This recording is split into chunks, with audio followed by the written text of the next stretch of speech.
ذرا تصور کریں، ایک ایسا جہاز جسے دنیا کا سب سے محفوظ اور ناقابل غرق قرار دیا گیا تھا۔ ہزاروں لوگ خوشی اور امید کے ساتھ اس پر سوار ہوئے، لیکن صرف چند دن بعد برفانی سمندر میں ایک حادثے نے تاریخ کا رخ بدل دیا۔ آخر ایسا کیا ہوا کہ ٹائٹینک، جو اپنی طاقت کی علامت سمجھا جاتا تھا، سمندر کی تہہ میں جا پہنچا۔ آج ہم جانیں گے ٹائٹینک کی اصل اور سچی کہانی۔ 1912 کا زمانہ تھا۔ یورپ اور امریکہ کے درمیان سمندری سفر تیزی سے بڑھ رہا تھا۔ برطانیہ کی کمپنی وائٹ سٹار لائن نے فیصلہ کیا کہ وہ دنیا کا سب سے بڑا، سب سے آرام دہ اور جدید مسافر بردار جہاز بنائے گی۔ یہ عظیم منصوبہ شمالی آئرلینڈ کے شہر بیلفاسٹ میں موجود شپ یارڈ ہارلینڈ وولف میں شروع ہوا۔ ہزاروں مزدوروں نے کئی سال محنت کی۔ سٹیل کی مضبوط چادروں، جدید مشینوں اور شاندار ڈیزائن کے ساتھ ایک ایسا جہاز تیار کیا گیا جس نے پوری دنیا کی توجہ حاصل کر لی۔ اس جہاز کا نام رکھا گیا RMS ٹائٹینک۔ ٹائٹینک تقریباً 269 میٹر 882 فٹ لمبا تھا اور اس زمانے کے لحاظ سے ایک انجینئرنگ کا شاہکار سمجھا جاتا تھا۔ اس میں لگژری کمرے، خوبصورت سیڑھیاں، ریستوران، لائبریری، سوئمنگ پول، جم اور دیگر سہولیات موجود تھیں۔ امیر ترین مسافروں کے لیے یہ ایک تیرتا ہوا محل تھا، جبکہ عام مسافروں کے لیے نئی زندگی کی امید۔ اس زمانے میں بہت سے لوگ یہ ماننے لگے کہ جدید ٹیکنالوجی نے سمندر کو بھی شکست دے دی ہے۔ اگرچہ کمپنی نے کبھی سرکاری طور پر یہ نہیں کہا کہ جہاز ناقابل غرق ہے، لیکن اخبارات اور عوام میں یہی تاثر پھیل گیا تھا کہ یہ جہاز اتنا مضبوط ہے کہ کبھی نہیں ڈوب سکتا۔ یہی اعتماد بعد میں ایک بہت بڑی غلط فہمی ثابت ہوا۔ 10 اپریل 1912 کو ٹائٹینک نے انگلینڈ کے شہر ساؤتھمپٹن سے پہلے سفر کا آغاز کیا۔ اس کے بعد وہ فرانس کے شیربورگ اور پھر آئرلینڈ کے کوئنز ٹاؤن، آج کا کوبے، پر رکا، جہاں مزید مسافر سوار ہوئے۔ اب جہاز کا رخ بحرین اوقیانوس کے پار امریکہ کے شہر نیو یارک کی طرف تھا۔ جہاز پر تقریباً 2200 افراد موجود تھے، جن میں مسافر اور عملہ دونوں شامل تھے۔ کسی کو بھی اندازہ نہیں تھا کہ یہ سفر تاریخ کے سب سے مشہور سمندری حادثے میں بدل جائے گا۔ پہلے 3 دن سفر بالکل معمول کے مطابق گزرا۔ سمندر نسبتاً پرسکون تھا۔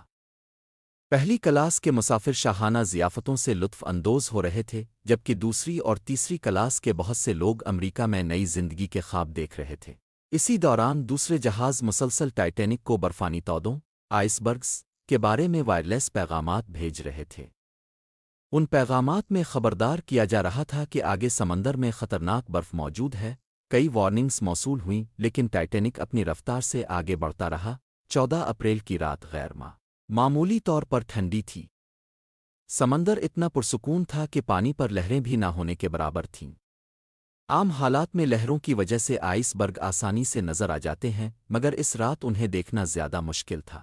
رات تقریباً 11:40 پر نگرانی پر موجود عملے نے اچانک سامنے ایک بہت بڑا آئس برگ دیکھا۔ فوری طور پر گھنٹی بجائی گئی اور پل برج پر اطلاع دی گئی۔ افسران نے فوراً جہاز کو موڑنے اور انجنوں کی رفتار کم کرنے کا حکم دیا، لیکن اب بہت دیر ہو چکی تھی۔ صرف چند لمحوں بعد ٹائٹینک کا دایاں حصہ آئس برگ سے ٹکرا گیا۔ یہ کوئی زوردار دھماکہ نہیں تھا۔ بہت سے مسافروں کو تو صرف ہلکا سا جھٹکا محسوس ہوا اور کچھ نے اسے معمولی بات سمجھ کر نظر انداز کر دیا، لیکن جہاز کے نچلے حصے میں صورتحال بہت مختلف تھی۔ آئس برگ سے ٹکر کے باعث جہاز کے کئی واٹر ٹائٹ کمپارٹمنٹس میں پانی داخل ہونا شروع ہو گیا۔ انجینئروں نے جلد ہی اندازہ لگا لیا کہ نقصان توقع سے کہیں زیادہ سنگین ہے۔ جب جہاز کے چیف ڈیزائنر تھامس اینڈریوز نے معائنہ کیا تو انہوں نے کپتان کو وہ الفاظ کہے جنہوں نے سب کچھ بدل دیا: یہ جہاز اب نہیں بچ سکتا۔ یہ سن کر کپتان ایڈورڈ سمتھ خاموش ہو گئے۔ دنیا کا سب سے جدید اور محفوظ سمجھا جانے والا جہاز آہستہ آہستہ سمندر میں ڈوبنا شروع ہو چکا تھا۔ سنتے ہی کپتان نے فوراً لائف بوٹس تیار کرنے کا حکم دیا۔ ایک بڑی غلطی۔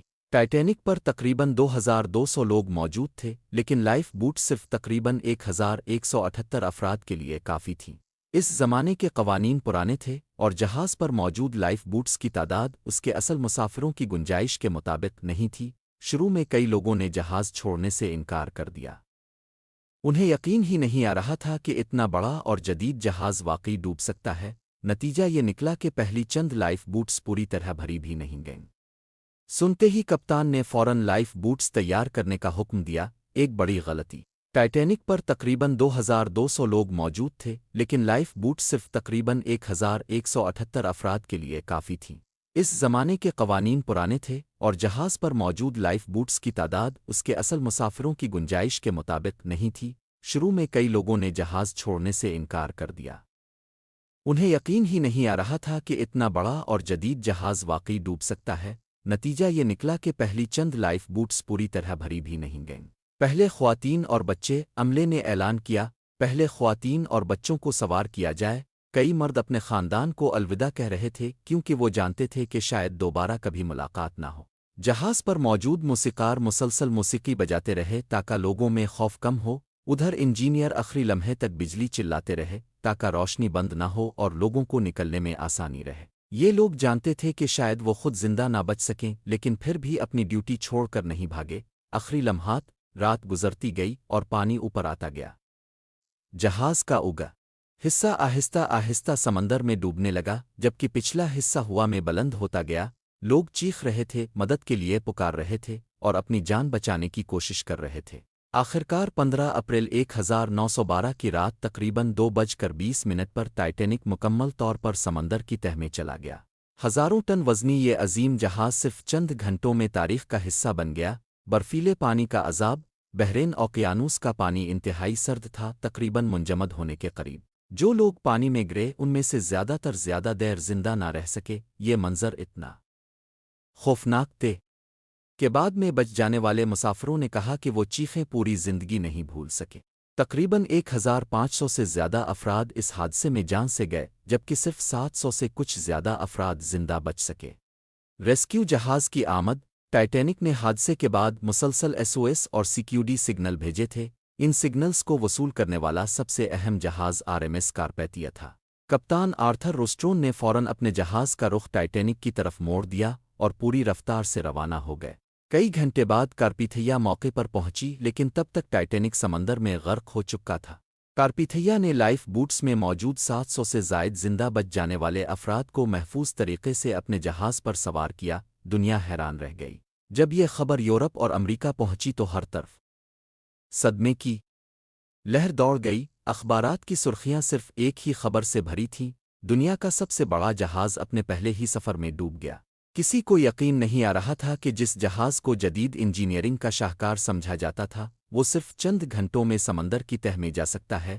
تحقیقات اور اہم تبدیلیاں۔ حادثے کے بعد برطانیہ اور امریکہ میں تحقیقات ہوئیں۔ ان تحقیقات سے کئی اہم باتیں سامنے آئیں۔ لائف بوٹس کی تعداد ناکافی تھی، آئس برگ کی متعدد وارننگز کو مطلوبہ اہمیت نہیں دی گئی، جہاز تیز رفتار سے برفانی علاقے سے گزر رہا تھا۔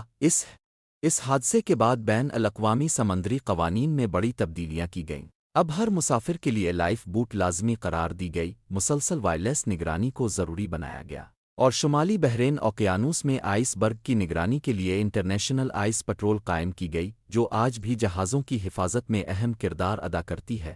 ٹائٹینک کی دریافت۔ تقریباً 73 سال تک کسی کو معلوم نہیں تھا کہ ٹائٹینک کہاں ہے۔